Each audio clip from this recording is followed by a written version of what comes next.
ندیم رضا کا سلام، امید ہے آپ خیر و عافیت سے ہوں گے اور پچھلا ویلاگ آپ نے دیکھا ہوگا، معلومات میں کچھ اضافہ بھی ہوا ہوگا۔ تو ابھی اس وقت میں کشمیر کی بدلتی صورتحال اور جو اس کے اثرات بھارت میں پائے جا رہے ہیں، وہاں پہ ایک بہت بڑی پیش رفت ہوئی ہے، اس کی جانب آپ کی توجہ مبذول کروانی ہے کہ بھارتی ریاست نے 2 سال ہونے کو ہیں جو مقبوضہ کشمیر کے 5 اگست 2019 کو جو ان کو آئین میں خصوصی حیثیت حاصل تھی، آرٹیکل 370 اور 35A، اس کو ختم کرنے کے بعد اب تقریباً 2 سال ہونے کو ہیں۔ تو اب پہلی بار نریندر مودی نے جو مقبوضہ جموں کشمیر کی سیاسی جماعتیں ہیں ان سے ملنے کی خواہش ظاہر کی ہے اور انہیں جمعرات یعنی کہ 24 جون کو نئی دلی میں بلایا ہے مذاکرات کے لیے، تاکہ کشمیر کے مسئلے کے اوپر بات چیت کی جائے۔ لیکن اس میں بھی کوئی بہت زیادہ امید و توقع نہیں ہے جو کشمیر کی جینمن قیادت ہے اس کو، کیونکہ پہلے بلدیاتی انتخابات بھی ہوئے، وہاں پہ گپکار الائنس بنایا گیا۔ جو گپکار الائنس وہ ہے جس میں جو بھارتی نواز کٹ پتلی حکومتیں جن کو کہا جاتا تھا، مفتی محبوبہ مفتی ہو گئے، فاروق عبداللہ اور اس طرح کے جو لوگ ہیں، ان پر مبنی اتحاد بنایا گیا تھا اور انتخابات کرائے گئے۔ انہوں نے وہاں پہ جیت بھی لی، بی جے پی کے گو کے وہاں پہ لے کر آئے تھے، لیکن اس نے خاطر خواہ کیونکہ کتنی دھاندلی آپ کر لیں گے، لیکن انہوں نے عوام نے ان کو ریجیکٹ کیا۔ اور اب ایک بار پھر وہاں پہ اب ریاستی اسمبلی کے انتخابات کی جانب لے کے جانا ہے مقبوضہ وادی کو، تو اس لیے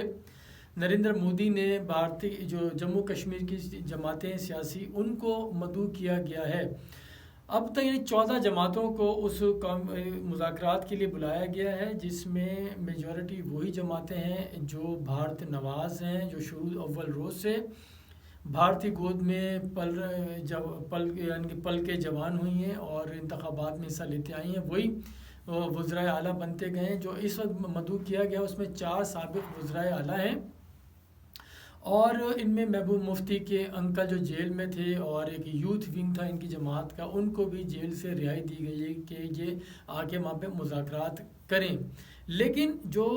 مقبوضہ وادی کی جو اہم جماعت ہے کل جماعت حریت کانفرنس،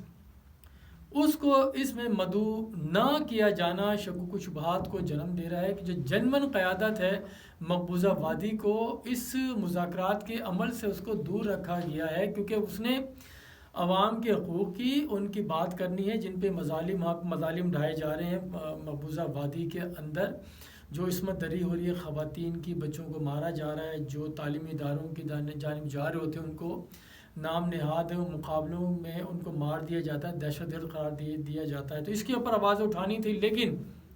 انہیں نہیں بلایا گیا کل جماعتی حریت کانفرنس پہ۔ میر وائز گیلانی اور سید علی گیلانی، میر وائز عمر فاروق اور علی گیلانی، ان سب کو باہر رکھا گیا اس عمل سے۔ تو اس کی بنیاد میں ہی شکوک و شبہات جب آ چکے ہیں تو اس سے کوئی فوائد ہوتے نظر نہیں آ رہے ہیں، کیونکہ بھارت میں جو مودی کی اپنی جو مقبولیت ہے جس طرح سے گر رہی ہے کئی ریاستوں کے اندر، وہاں بھی مسلمانوں کے خلاف جو امتیازی قوانین بنائے جا رہے ہیں، بالخصوص ریاست اتر پردیش میں مسلمانوں کے خلاف زمین تنگ کی جا رہی ہے، مندر کے جو اطراف مسلمان کے جو گھر ہیں، جو 150 سال پرانے گھر ہیں، ان سے وہ خالی کروائے جا رہے ہیں، ان کی زمینوں پہ قبضے بھی کیے جا رہے ہیں۔ تو یہ اس اور پھر جو امتیازی سلوک کے جو قوانین لیے بھی انسانی حقوق کی جو خلاف ورزیاں ہو رہی ہیں، مسلمانوں کے معاشی قتل عام کیا جا رہا ہے، ان کی دکانوں سے کوئی خرید و فروخت نہیں کرتا، اس طرح کی چیزیں ہیں کیونکہ اس کے اوپر بھارت کے اندر سے بھی آوازیں اٹھائی جا رہی ہیں۔ لیکن جو کشمیر کے اوپر انہوں نے انسٹانس لیا ہے اس وقت پہلی بار، وہ اس لیے بھی لیا ہے کہ کانگریس نے ایک بار پھر سے مطالبہ کیا ہے، کیونکہ 2 سال اس کی مقبوضہ وادی کے جو آئینی حیثیت خصوصی تھی اس کی جو اس کو ختم کیا گیا، اس کو 2 سال ہونے والے ہیں۔ یہ جون بھی اینڈ کے اپنے اختتامی مراحل میں ہے، پھر جولائی اور پھر 5 اگست کو جس طرح سے ختم کیا گیا تھا ان کی جو آئینی حیثیت تھی۔ تو اس لیے کانگریس نے ایک بار پھر مطالبہ کیا ہے کہ مقبوضہ وادی کے جو آئینی حیثیت تھی اس کو بحال کی جائے، اور یہ وہی کانگریس ہے جس نے 5 اگست کے سب سے پہلے اس کا مطالبہ آیا تھا کہ یہ انسانی حقوق کی خلاف ورزی ہے اور یہ جمہوریت کا قتل عام ہے، کیونکہ بھارت خود اپنے آپ کو دنیا کی سب سے بڑی جمہوریت قرار دیتا ہے، اور اس کی جانب سے یہ قدم اٹھانا تو یہ خود جمہوریت کے خلاف شبخون مارا گیا تھا۔ اس لیے کانگریس کا یہ دیرینہ مطالبہ رہا ہے کہ آئینی حیثیت وہاں کی بحال کی جائے۔ تو اسی لیے اب مودی نے ان کو مذاکرات کے بلایا ہے، لیکن جو جنرل قیادت ہے اس کو باہر رکھا گیا ہے، کیونکہ اس دوران بھی وہاں پہ مقبوضہ وادی میں جس طرح سے قتل عام کیا جا رہا ہے کشمیری نوجوانوں کا، اور جو صحافی ہیں کشمیری ان کے خلاف مقدمات درج کیے جا رہے ہیں، ان کو جیلوں میں ڈالا جا رہا ہے، اور جو بھارتی جو پنڈت ہیں ان کو مقبوضہ وادی میں لا کے بسایا جا رہا ہے، کیونکہ اس میں مقبوضہ وادی کے اندر اکثریت مسلمانوں کی ہے۔ یہاں پہ ان کو اقلیت میں بدلنے کے لیے جس طرح سے